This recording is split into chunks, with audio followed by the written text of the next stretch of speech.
ಜನವರಿ 3ನೇ ತಾರೀಕಿನಿಂದ 16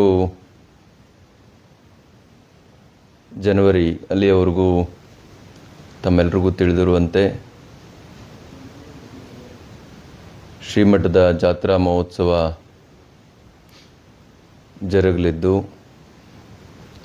3ನೇ ತಾರೀಕು ಅಧಿಕೃತವಾಗಿ ಬೆಳಿಗ್ಗೆ ಶ್ರೀ ಕ್ಷೇತ್ರದ ಆರಾಧ್ಯ ದೈವ ಓಂಕಾರೇಶ್ವರ ಸ್ವಾಮಿಗೆ ವಿಶೇಷ ಅಭಿಷೇಕ ಪೂಜೆಗಳೊಂದಿಗೆ ಬ್ರಹ್ಮರಥಕ್ಕೆ ಕಳಶಾರೋಹಣ ಮಾಡುವಂಥ ಕಾರ್ಯಕ್ರಮ ಪ್ರಾರಂಭ ಆಗ್ತದೆ ಮತ್ತು ಶ್ರೀಮಠದ ಜಾತ್ರಾ ವಿಶೇಷವಾಗಿ ನಾವೀಗಾಗಲೇ ಕಳೆದ 20-25 ವರ್ಷಗಳಿಂದಲೂ ಕೂಡ ನಮ್ಮ ಈ ಭಾಗದ ರೈತರಿಗೆ ಅನುಕೂಲ ಆಗಬೇಕು ಹಾಗೆ ಅಂತೇಳಿ ಸರ್ಕಾರದ ಸಹಯೋಗದೊಂದಿಗೆ ಶ್ರೀಮಠ ಕೃಷಿ ಕೈಗಾರಿಕೆ ಪ್ರಾತ್ಯಕ್ಷಿಕೆಗಳನ್ನು ವಸ್ತು ಪ್ರದರ್ಶನವನ್ನು ಏರ್ಪಾಡು ಮಾಡಿಕೊಂಡಿದ್ದೇವೆ. ಅದು 9ನೇ ತಾರೀಕು ಸಂಜೆ ಅನಾವರಣಗೊಳ್ಳಲಿದ್ದು ಎಲ್ಲ ಕ್ಷೇತ್ರಗಳ ಗಣ್ಯರು ಕೂಡ ಆ ಒಂದು ಕಾರ್ಯಕ್ರಮಕ್ಕೆ ಆಗಮಿಸ್ತಾ ಇದ್ದಾರೆ. ಅದೇ ಸಂದರ್ಭದಲ್ಲಿ ಶ್ರೀಮಠದ ಹೆಬ್ಬಾಗಿಲು ದ್ವಾರವನ್ನು ಕೂಡ ರಾಜಗೋಪುರ ಅದನ್ನು ಕೂಡ ಉದ್ಘಾಟನೆಗೊಳಿಸಬೇಕು ಹಾಗೆ ಅಂತೇಳಿ ಶ್ರೀಮಠ ತೀರ್ಮಾನ ಮಾಡಿದೆ. ಅವತ್ತು ರಾತ್ರಿ 11 ಗಂಟೆಗೆ ಎಲ್ಲರೂ ಕೂಡ ಅತ್ಯಂತ ಭಕ್ತಿಯಿಂದ ಶ್ರದ್ಧೆಯಿಂದ ಬ್ರಹ್ಮ ರಥೋತ್ಸವವನ್ನು ಓಂಕಾರೇಶ್ವರ ಸ್ವಾಮಿಯ ಐತಿಹಾಸಿಕ ರಥೋತ್ಸವವನ್ನು ಕಣ್ಣು ತುಂಬಿಕೊಳ್ಳಲಿದ್ದಾರೆ.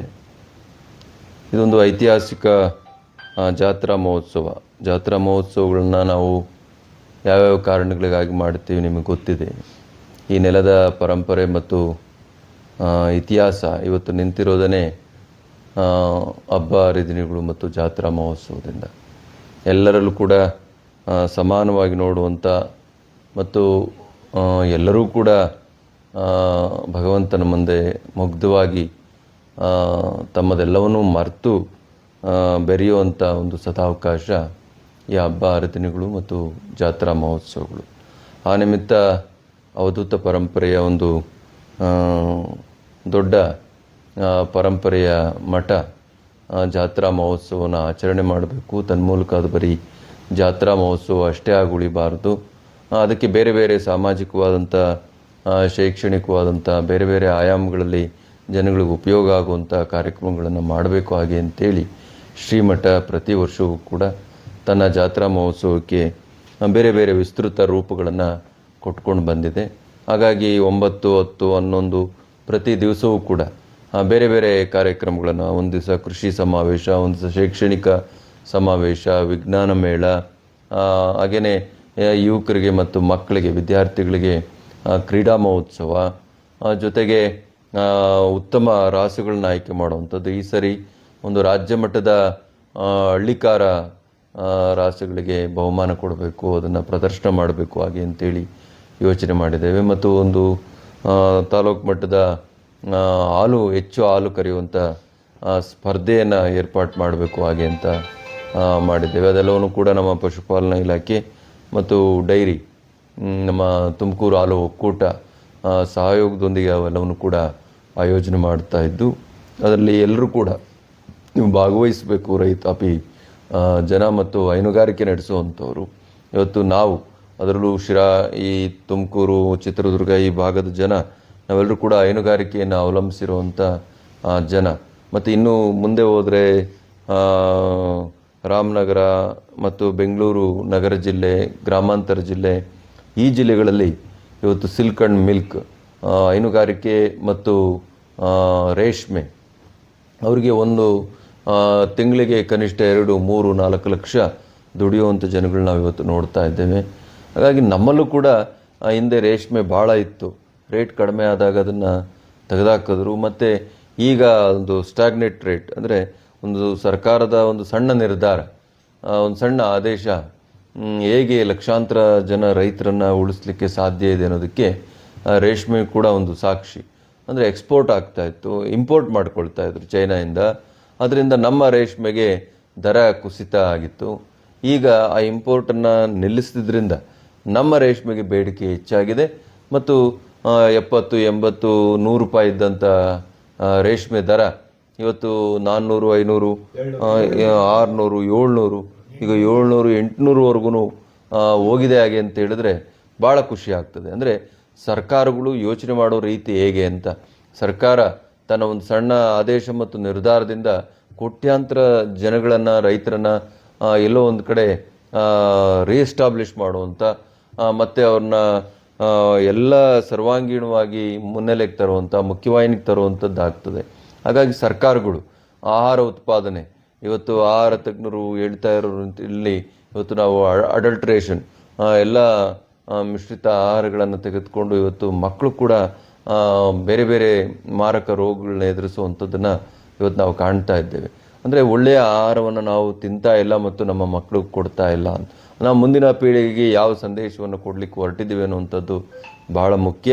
ಹಾಗಾಗಿ ಸರ್ಕಾರಗಳು ರೈತರನ್ನು ಅವರಿಗೆ ಶಕ್ತಿ ತುಂಬುವಂಥ, ಅವರ ಅಭಿವೃದ್ಧಿಗೆ ಪೂರಕವಾದಂಥ ನಿರ್ಧಾರಗಳನ್ನು ಮಾಡುವಂಥದ್ದು ಆಗಬೇಕು ಅನ್ನುವಂಥದ್ದು ನಮ್ಮ ಚಿಂತನೆ. ಹಾಗಾಗಿಯೇ ನಾವು ಕೃಷಿ ಮೇಳವನ್ನು ಅಂದರೆ ನಮ್ಮ ಮಟ್ಟಿಗೆ ಜಿಲ್ಲಾ ಮಟ್ಟಿಗೆ ನಾವು ಇಲ್ಲಿ ಒಂದು ಸಣ್ಣ ಕೃಷಿ ಮೇಳವನ್ನು ಏರ್ಪಾಡು ಮಾಡಿ ಸರ್ಕಾರದಲ್ಲಿ ಏನಾಗ್ತಾ ಇದೆ ಮತ್ತು ಯಾವ್ಯಾವ ಬೆಳೆಗಳನ್ನು ಬೆಳೆದ್ರೆ ಭೂಮಿ ಫಲವತ್ತತೆಯನ್ನು ಉಳಿಸ್ಕೊಳ್ತದೆ ಮತ್ತು ಸಾವಯವ ಕೃಷಿ ಅಥವಾ ಸಮಗ್ರ ಕೃಷಿ ಬೇಕಾದಷ್ಟು ಆಯಾಮಗಳಲ್ಲಿ ಇವತ್ತು ಬೇರೆ ಬೇರೆ ಆವಿಷ್ಕಾರಗಳನ್ನು ನಾವು ಈ ದೇಶದಲ್ಲಿ ಕೃಷಿ ಚಟುವಟಿಕೆಗಳಲ್ಲಿ ನೋಡ್ಬೋದು. ಹಾಗಾಗಿ ಆಹಾರ ಭದ್ರತೆ ಮತ್ತು ಆಹಾರ ಗುಣಮಟ್ಟದ ಆಹಾರ ಉತ್ಪಾದನೆ ಎರಡೂ ಮುಖ್ಯ. ನಾವು ಗುಣಮಟ್ಟದ ಆಹಾರ ಉತ್ಪಾದನೆಯಲ್ಲೇ ನಾವು ಗುಣಮಟ್ಟವನ್ನು ನಾವು ಕಾಪಾಡಿಕೊಳ್ಳಿಲ್ಲ ಹಾಗೆ ಅಂತ ಹೇಳಿದ್ರೆ ಅದನ್ನು ತಿಂದಂಥ ಕೋಟ್ಯಾಂತರ ಜನ ಅದರ ನೋವನ್ನು ಎದುರಿಸ್ತಾರೆ. ಈಗ ಮೊನ್ನೆ ಟೊಮಾಟೊ ರಫ್ತನ್ನು ಬಾಂಗ್ಲಾ ಮತ್ತು ಪಾಕಿಸ್ತಾನಕ್ಕೆ ನಿಲ್ಲಿಸಿದ್ರು, ಆದರೆ ನಮಗೆ ರೇಟ್ ಕಡಿಮೆ ಆಯಿತು. ಅಲ್ಲೇನಾದರೂ ರಫ್ತಾಗಿದ್ದರೆ ನಮಗಿಲ್ಲಿ 1 kg ಟೊಮಾಟೊ 80, 100 ಹಿಂಗೆ ಆಗ್ತಾಯಿತ್ತು. ಹಾಗಾಗಿ ಮೊದಲು ನಮಗೆ ನಾವು ಆದ್ಯತೆ ಕೊಟ್ಕೊಳ್ಳುವಂಥದ್ದು ಆಗಬೇಕು. ನಾನು ಮೊನ್ನೆ ಬೇರೆ ದೇಶಕ್ಕೆ ಹೋಗಿದ್ದೆ, ಅಲ್ಲಿ ಯಾವುದನ್ನು ಬೆಳೆಯೋದಿಲ್ಲ, ಎಲ್ಲವನ್ನು ಹೊರಗಿನಿಂದಲೇ ತರಿಸ್ತಾರೆ.